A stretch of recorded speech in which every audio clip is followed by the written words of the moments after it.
साथियों, आज एक बहुत ही हम इम्पोर्टेंट टॉपिक पे बात करने जा रहे हैं और उस टॉपिक हम ये जानेंगे कि भगवान बुद्ध के संबंध में जो बातें कही जाती हैं उनके विवाह के संबंध में, कि उनके विवाह के संबंध में कुछ जो है अफवाहें उड़ाई जाती हैं जो बिल्कुल ही अपमानजनक बातें होती हैं। जो जो बुद्ध को मानने वाले लोग नहीं होते उनके बारे में तमाम तरीके से अफवाह उड़ाते हैं। हम इसकी सच्चाई हम जानेंगे कि वास्तव में भगवान बुद्ध का विवाह कैसे हुआ था, किस स्त्री के साथ हुआ था, उनके प्रथम जो पुत्र हुआ उसका नाम क्या था, और उनको विवाह करने की जो उस समय परिस्थितियाँ थी, उस समय परिस्थितियाँ क्या थी, उनका विवाह लव मैरिज हुआ था या अरेंज मैरिज हुआ था, इसके बारे में भी हम बात करेंगे। तो साथियों, यदि आप चैनल पर नए हैं तो पहले प्लीज़ आप सब्सक्राइब कर लीजिए।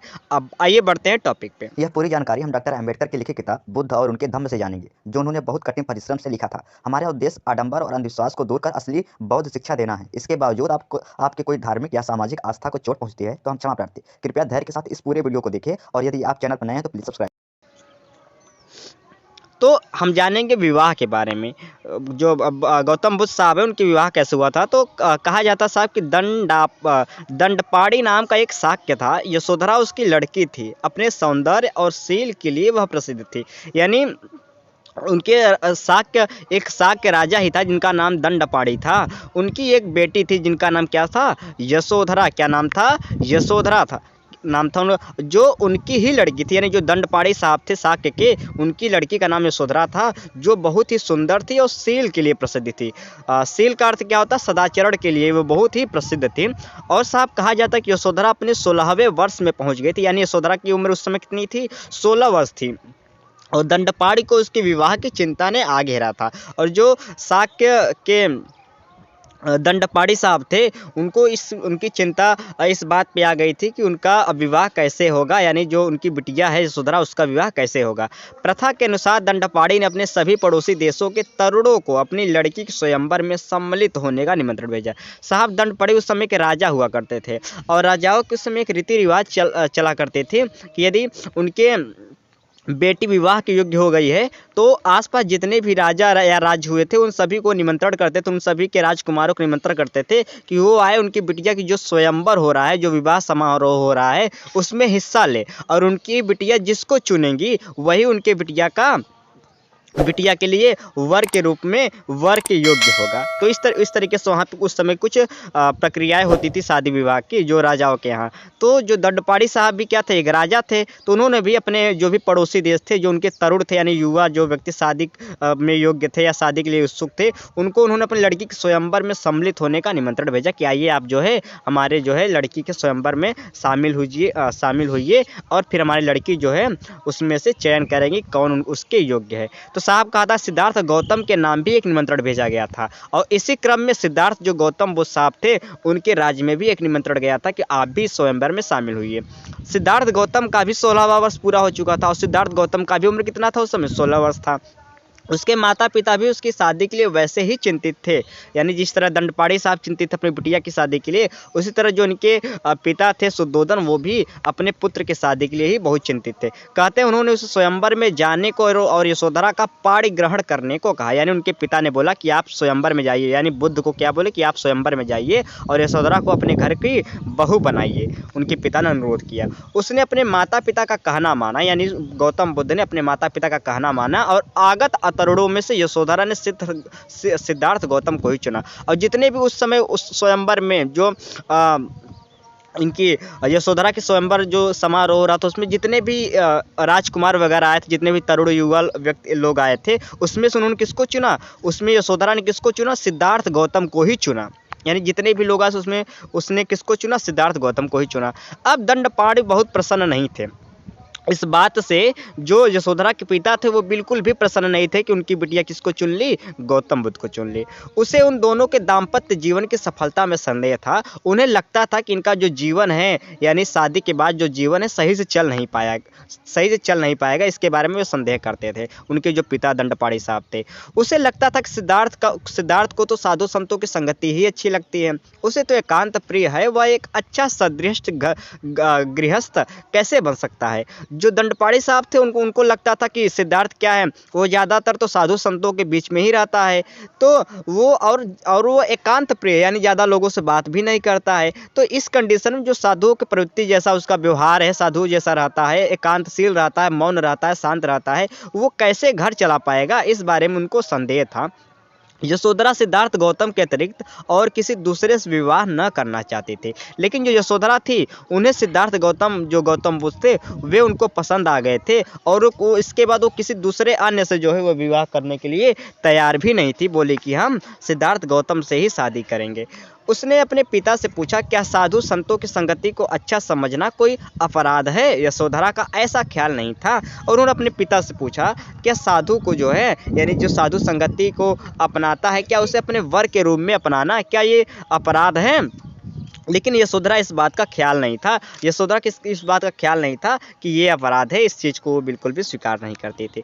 यशोधरा की माँ को जब मालूम आया कि यशोधरा सिद्धार्थ गौतम के अतिरिक्त और किसी दूसरे से विवाह करना ही नहीं चाहती, तो उसे दंडपाड़ी से कहा कि उसे राजी हो जाना चाहिए। दंडपाड़ी राजी हो गए, और जब उनकी माँ को मालूम पड़ा, यशोधरा की माँ को, कि ये अब किसी भी कंडीशन में यशोधरा दूसरे अन्य व्यक्ति को अपना वर नहीं चुनेगी, तो उन्होंने फिर दबाव दिया दंडपाड़ी पर अपने पति पे कि आप जो है कुछ भी हो जाए, इन्हीं गौतम को ही अपने दामाद के रूप में चयन कर लीजिए, आप भी इसके लिए राजी हो जाइए। तो उन्होंने अंत में दंडपाड़ी भी क्या हो गए, राजी हो गए। कहते हैं कि गौतम के प्रतिद्वंदी निराश ही नहीं हुए, बल्कि उन्हें लगता था कि उनका अपमान हो गया, और जो अन्य लोग आए थे स्वयंवर में, अन्य राजकुमार आए थे, उन्हें ये लगता था कि उन्हें ये वे निराश ही नहीं हुए, बल्कि उन्हें लगता था कि उनका अपमान हो गया, कि बिना कुछ किए प्रतियोगिता कराए ही क्या हुआ कि उनकी बिटिया ने, क्योंकि उस समय हुआ ये होता था ना कि जैसे जो भी लोग आते थे स्वयंवर में, तो उनके बीच एक प्रतिस्पर्धा कराया जाता था कि आप एक काम करिए, जो इस काम को कर लेगा वही उसका वर बनेगा, उनका जीवन साथी बनेगा। लेकिन इस तरीक़ा से कोई प्रोग्राम नहीं किया गया, बल्कि डायरेक्ट यशोधरा गई और गौतम बुद्ध को चुन ली। तो इसलिए अन्य राजाओं को लगता था कि उनका बुलाकर अपमान किया गया, यदि ऐसे ही चुनना होता तो उन्हें बुलाया ही क्यों गया, कहा जाता है। लेकिन जब उन्होंने देखा कि दंडपाड़ी असफल रहा, अब यहाँ पे देखिए कुछ समय तो वह चुप रहती है। अच्छा, उसे लगता था कि कम से कम उनके प्रति न्याय करने के लिए ही यशोधरा चाहिए था कि चुनाव करने से पहले न किसी तरीके से सबकी परीक्षा ले, और जो राजा आते थे उन्हें यही लगता था कि ये उनके प्रति अन्याय हुआ। यदि न्याय यही है कि यशोधरा क्या करती कि कुछ चुनाव करने के लिए कोई परीक्षा ले लेती सबका, जो उस परीक्षा में पास हो जाता उसको चुन लेती, ऐसा उन सभी राजाओं का कहना था। कुछ समय तो वह चुप रहे, जो वहाँ के राजा थे उस कुछ समय तो वो चुप रहे। उनका विश्वास था कि दंडपाड़ी यशोधरा को गौतम का चुनाव ही न करने देगा, उनका उद्देश्य यूं ही पूरा हो जाएगा। तो इस तरीके से उस समय का जो वहाँ के स्वयंवर में आए हुए राजा थे उनकी सोच थी। लेकिन जब उन्होंने देखा कि दंडपाड़ी असफल रहा, उन्होंने हिम्मत से काम लिया और इस बात की मांग की कि लक्ष्य वेद की एक परीक्षा होनी ही चाहिए, और दंडपाड़ी को स्वीकार करना पड़ा। जब उन्होंने देखा कि दंडपाड़ी भी आसानी से गौतम बुद्ध को अपने दामाद के रूप में स्वीकार कर लिया, तो उसके बाद उन्होंने ज़बरदस्ती एक जो है एक प्रस्ताव रखा कि जो यशोधरा है उसको एक कोई न कोई परीक्षा लेना पड़ेगा, और ये परीक्षा इस प्रकार हो कि कोई एक लक्ष्य हो, कोई एक चीज़ हो जिस पर जो लोग निशाना लगा लेंगे, जो लोग उस लक्ष्य को क्या कर लेंगे, लक्ष्य को वेध लेंगे, यानी लक्ष्य वेध मतलब उस लक्ष्य में तीर उसमें अपना क्या करेंगे, उसमें अपना लक्ष्य वेध तीर है, उसमें तीर से वेध देंगे उस लक्ष्य को, वही क्या होगा उनका वर बनेगा। तो इस तरीके से उन्होंने इस तरीके से प्रस्ताव रखा, और अंत में क्या हुआ कि जो उनके पिता थे दंडपाड़ी साहब, वो भी स्वीकार कर लिए, ठीक है आप एक प्रतियोगिता करवा लीजिए लक्ष्य वेध वाला, जो भी इस लक्ष्य में अपना तीर जो है भेद लेगा वही जो है क्या हो जाएगा, वही इस उनके वर के योग्य हो जाएगा। कहते हैं कि पहले तो सिद्धार्थ उसके लिए तैयार न था, लेकिन उसके सारथी छंदक ने उसे समझाया कि यदि वह अस्वीकार करेगा तो यह उसके लिए, उसके परिवार के लिए था, सबसे बढ़कर यशोधरा के लिए ही बड़ी लज्जा की बात होगी।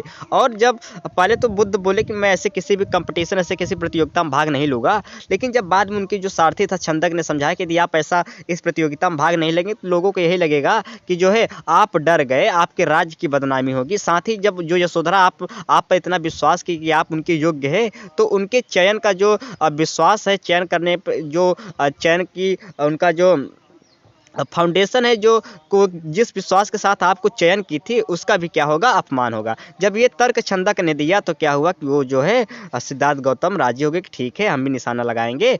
और साथियों कहा हुआ क्या कि सिद्धार्थ गौतम के मन पर इस तरह का बड़ा प्रभाव पड़ा, उसने उस परीक्षण में सम्मिलित होना स्वीकार कर लिया। परीक्षण आरंभ हुआ, प्रत्येक प्रतिद्वंदी ने अपना अपना कौशल दिखाया। सबके अंत में गौतम की बारी थी, किंतु उसी का लक्ष्य वेद सर्वश्रेष्ठ सिद्ध हुआ। इसके बाद विवाह हुआ। साथियों कहते हैं परीक्षण आरंभ हुआ और सबसे अच्छा जो निशाना लगाया वो कोई और नहीं बल्कि गौतम बुद्ध ही थे, जो है उनका जो गौतम बुद्ध का निशाना था सर्वश्रेष्ठ साबित हुआ। यानी सबसे अच्छा निशाना किसने लगाया, गौतम बुद्ध ने ही लगाया। और इसके बाद क्या हुआ कि इसके बाद उनका विवाह हो गया और सुद्धोधन और दंडपाणि दोनों को ही बड़ी प्रसन्नता थी। इस प्रकार यशोधरा और महाप्रजापति भी बड़ी प्रसन्न हुई।